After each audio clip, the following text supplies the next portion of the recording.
Godzilla 1954 is an unbelievable and unforgettable experience. A movie I think everyone should watch at some point in their life.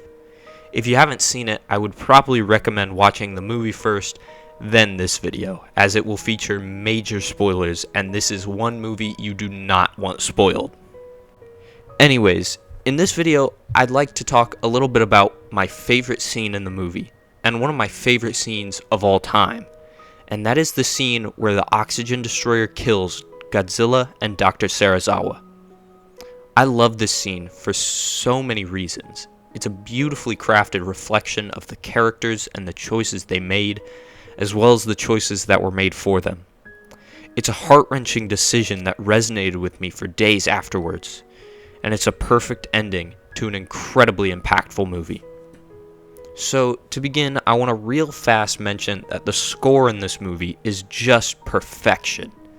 Not only did it create one of my favorite main themes of all time,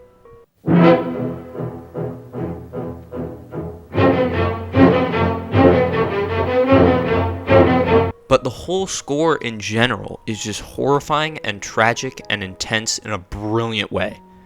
However, Godzilla Under the Sea, the track that plays during this fateful scene, is easily my favorite in the entire soundtrack. It just perfectly resonates within me the anguish of Serizawa, Godzilla, and all of Japan. It is just heartbreaking to listen to. And I also love how it parallels Devastated Tokyo, another great track with a similar vibe. Overall, this is probably my favorite movie score of all time, and it greatly enhances every scene, especially this one.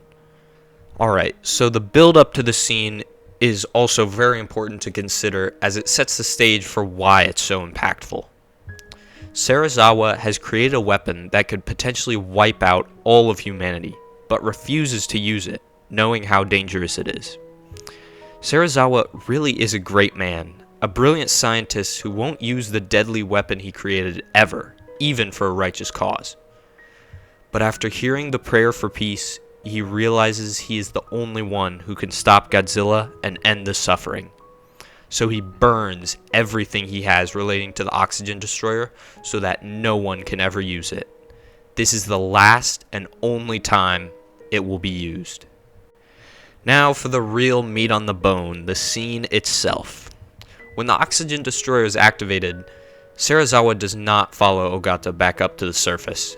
He stays at the bottom of the sea, simply watching as the destroyer begins to bubble. Everyone back on the boat is panicking as they pull him back up, only to find that he's cut the rope.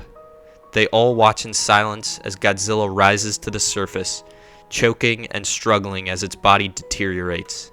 It sinks to the bottom until nothing is left. We don't see Serizawa again, and the movie ends. So yeah, Serizawa was not kidding when he said the oxygen destroyer must never happen again.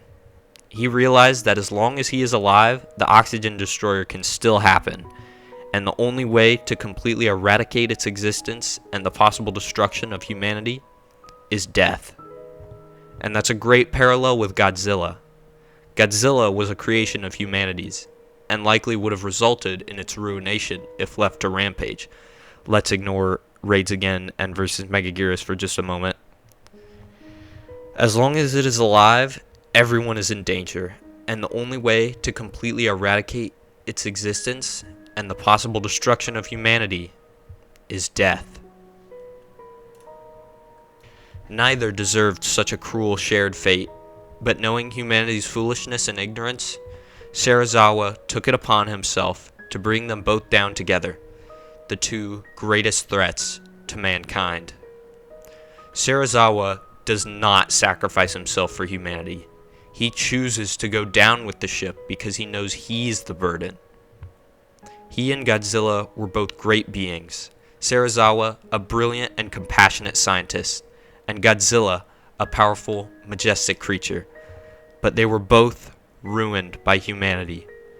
It doesn't matter who they were, humanity has chosen this fate for them, and it's too late to alter the paths they've been forced down.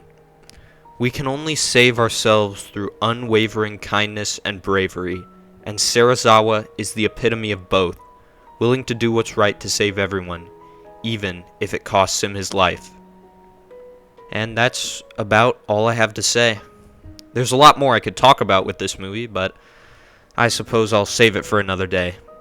In conclusion, humans ruin literally everything, because it was their fault Godzilla arose, and their fault Serizawa felt it necessary to go down with it.